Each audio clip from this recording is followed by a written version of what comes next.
So ituloy na natin yung ating chika tungkol kay Angeline na kasal, di ba? Yes. Siyempre nagsalita sa reception si Vice Vice, di ba? Parang tinanong talaga si Vice. Dinala raw pala niya si anong pangalan ng Non-Rev.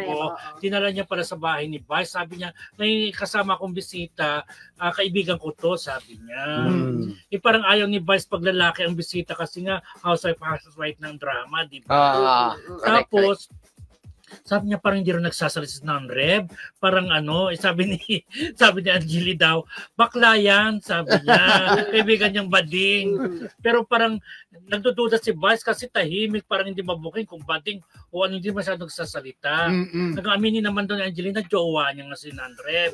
Parang ganito. Tapos sabi niya, hindi naman niya kinontra or something. Basta sabi niya, panalo ka ba dyan? Sabi niya, oo naman, Dax naman. Parang gano'n. Coming from her, di ba?